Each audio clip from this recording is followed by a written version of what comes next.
Hello, how are you? This is Matthew, and you are in the moment. It's the 16th day of December, and Stephen and I, we mark 1 month Grand Parade Square, City Hall, Halifax, Nova Scotia. I'll bring Stephen into the conversation in just a couple of moments to give you a very detailed update on what's happened here on the property within the last 48 hours.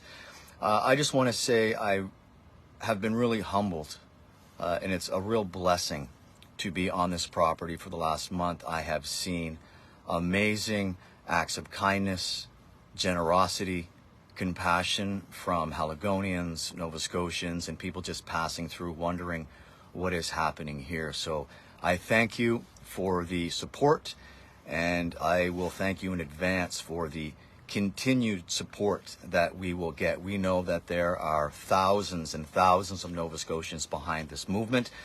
If it wasn't for the people, this movement would have ceased 30 days ago. You may have seen that I was featured in a CBC article here a few days ago, the day that Tom Jackson rolled into town. A very generous donation. It was a privilege to meet Mr. Jackson. And the reason I say that, the photo that they used in that story of me was not one of my best photos. I'm not photogenic to begin with, and I was discussing this with my mother this morning. Of course, my mother concerned about my safety and what's happening here on the property. And even my own mother, in a motherly way, said that I looked awful. And you really can't help that when you're exposed to the elements for a month straight. Now, don't get me wrong, Stephen and I have only been here a month. We do have the luxury of getting off the property and going to our own homes. Yes, we are not unhoused. We are here because we are hoping to make a difference. Our goal is to get not just the individuals that are here on this property, but as many Nova Scotians as possible under a more permanent structure. So it doesn't matter the size of the tent. It doesn't matter what color the tent is. It doesn't matter how expensive the tent is.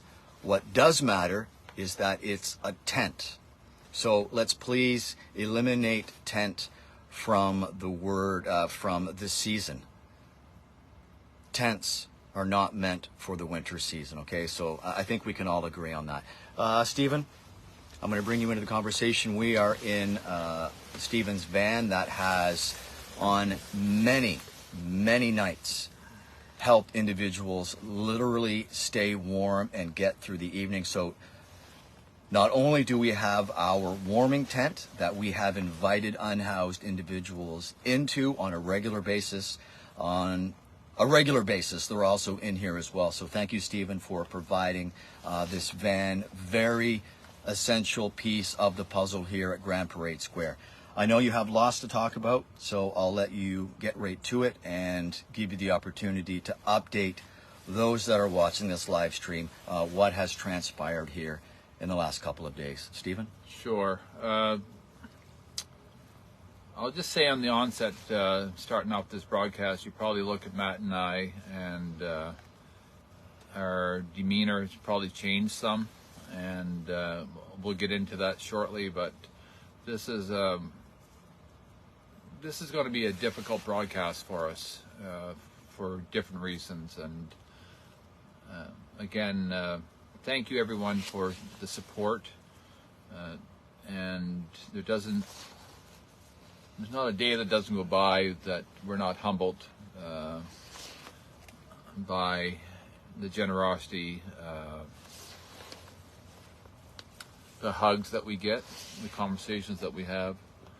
And I don't know about you, but there is not a day that doesn't go by that I don't shed a tear or two, if not many. And I think that I can speak for you as well, Matt. So I'll just, again, I'll probably jump around quite a bit. Both Matt and I are extremely exhausted, and we've been putting in literally 20-hour days, each of us, this past week or so. On a very positive note, the donations are coming in strong and furious. We are still continuing to get some financial donations, and thank you for that. I wish I could just thank everybody individually, but it's we're bombarded with everything. So, and then in terms of donations, I think what we're going to do right at this present point in time, in terms of bringing donations down here, unless it's a tent or long johns or underwear, that type of donation, we haven't received that much. We've received some tents, obviously, and we really appreciate that. But we're actually starting to run out of space, and we kind of have to do a little bit of pause to figure out exactly what we have. We have tons of socks, we have tons of jackets, we have tons of headgear. So thank you for all of that, and so let's just kind of do a pause on the donations in terms of bringing things down. The food is always welcomed. Again, just do it in moderation. We don't want to have too much that's being wasted as well. The other part is that we do have a lot of people that come through here that are not part of our encampment, and they do like getting meals as well. So yesterday we had Goresbrook Junior High School come down, and I wasn't aware that they were going to come down here, and that's kind of how the day unfolds every day. We have no idea who's going to show up here, and this was a class, I believe, from grade 9, and the teacher thought it was a great idea for them to have a better understanding of why these red tents are here, why people are here, and have an experience of what it's like to see an encampment, and I have to tell you, the kids really asked some amazing questions, and I was again sharing a lot of tears there. One of our residents, Neil, gave a tour of his little tent as well. It was beyond moving, and I think of all the visitors that have come down here.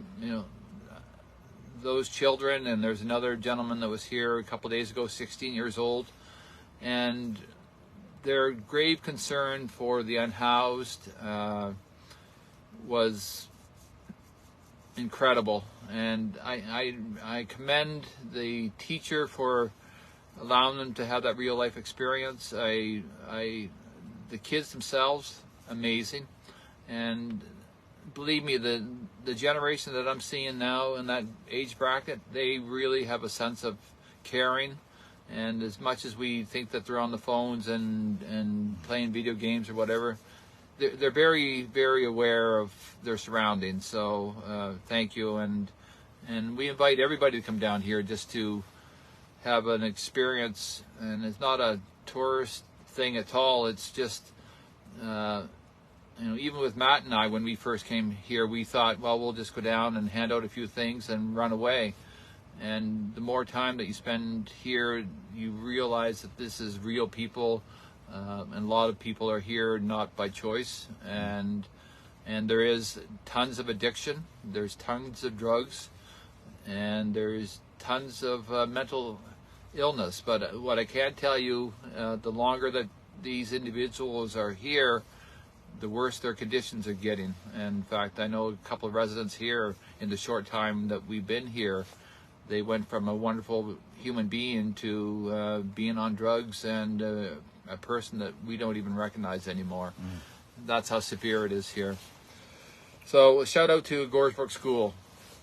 And if you want to catch a little bit more about that, if you do a little Google search on CBC, that was featured yesterday on the news and online as well. I also want to talk a minute about the mayor and the city and City Hall here.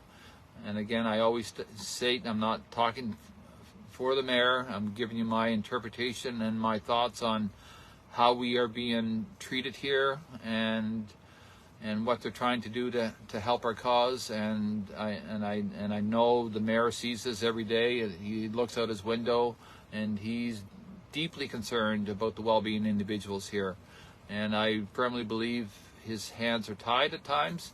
But I just watched something on, I believe it was on Global News, and he talked about how everybody has to come together, especially at all levels of government, to figure out a new course of action for this. And I firmly believe in what he's saying. So we're trying to work as much as we can with the city to ensure that our residents are being looked after, and they've been helpful. They just recently provided some electricity here, so we don't have to run our generators at all times. We're working with a couple other companies to see if we can't at least get some electricity into the tents as well, and so that's an ongoing discussion. We, from a security perspective, we hired on our own security this weekend because we were feeling unsafe for various reasons. It's not a very safe environment at times, especially in the nighttime. So we decided to have some extra security here. And the volunteers, we've been doing a shout out to try to get more volunteers to come down to give us a hand. And it's a really difficult time period right now because of the holidays and everything. But if you do have a few hours just to even help manage when people are stopping and want to drop off something, or just to have a conversation with somebody, that's pretty easy. There's been a few individuals that stepped forth that actually are warriors that were able to do the back shift, and I have to tell you, working the back shift here is probably like going to war. And there's been 2 or 3 individuals that are coming down to do that. And I don't want to mention any names, but thank you for that.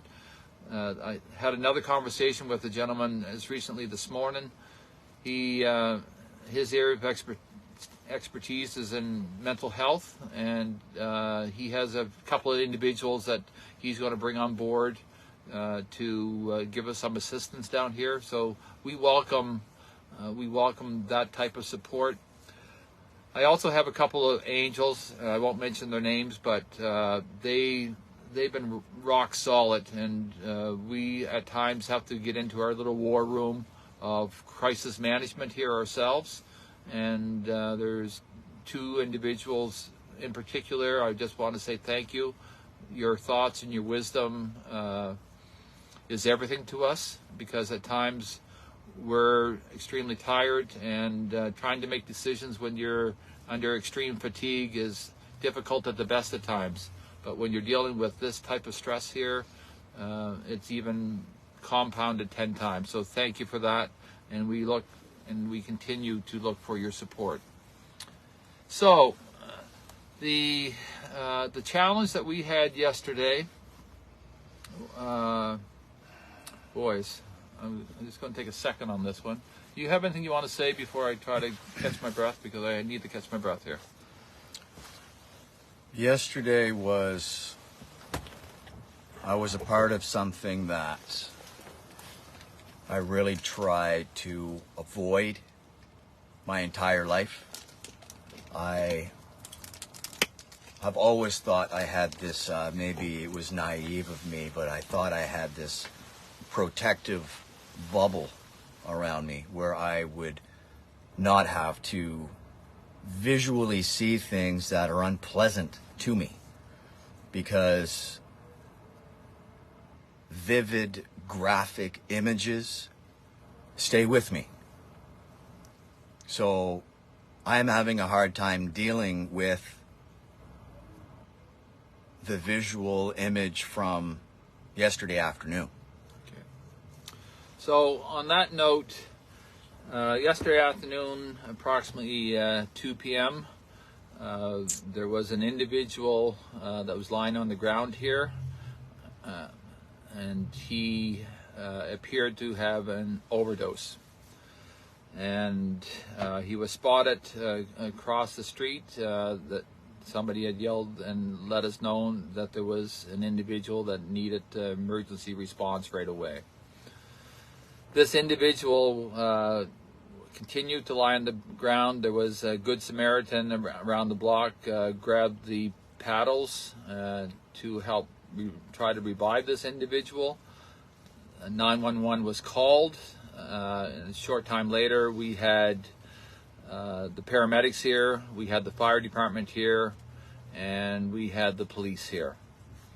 It was a horrific scene, and as we've been saying right from day one, bad things are going to happen if we cannot get this situation under control in our province. And within a span of a week, we had a fire and a near disaster here. And yesterday, we had a situation that was horrific, and I will forever have that image in my mind as well, the same as Matthew. We saw something that we didn't want to ever see again, and unfortunately we probably will. The individual in question was taken by ambulance, and the fire department and the police department did the necessary things that they have to do, and within a half an hour the whole scene was completed. There are unconfirmed reports in terms of the outcome of that. We're still waiting for official statements from the police, and that hasn't been released yet. We just had ATV News that was down here shortly, and they were doing a story on it, and I basically gave the same information that I'm giving you right here, right now. We do have other information that is unconfirmed, and that will be will remain with us until we can get information confirmed as follows. But in essence, at these encampments, and it has happened here now, and has happened in other encampments, there's a heavy usage of drugs, and that has had dire consequences. So I think I will just leave it at that. Sometimes it's better to say less than more, and I think that's one of those occasions. So again, Matthew and I, as I said on the onset of this broadcast, we are rocked, and we're going to recover, and we're going to continue our journey, but it is a difficult time this weekend. So thank you for everyone for your support. Continue to share this message, and we will continue to bring you as much up-to-date information as we can about our encampment here at Grand Parade. We are working with other encampments as well. Unfortunately, our resources and our time is being eaten up here drastically. Next week, we're getting close to Christmas, so next week I'm hoping to have a couple of positive meetings, and I will let you know about those next week. And we're also trying to visit a few of the other encampments before the holidays as well. So again, if you have any thoughts, if you have any ideas, any suggestions that are positive that will allow us in order to help build a better mousetrap in terms of trying to make this work, then we're all for it. We're all about positivity. We're all about providing solutions, and Matthew and I do have some solutions, and we need to get everybody together in order to work towards cleaning this mess up. So thank you, everyone. Thank you, Stephen. Okay, wrap her up, buddy. Yeah, I'm just going to leave you with this. We have beautiful sunshine here today, sunshine in the forecast tomorrow. There is a special weather statement. Those are the three least favorite words for the unhoused. We're looking at rain, wind, Monday and Tuesday. It's going to be mild, but it's going to be gross here in Nova Scotia. Thank you, Stephen. Again, thank you for all the support behind the scenes. Like I said from the very beginning, this movement is a non-go without your love and support. So thank you, thank you, thank you. My name is Matthew. For Stephen Wilsack, you are now caught up in the moment.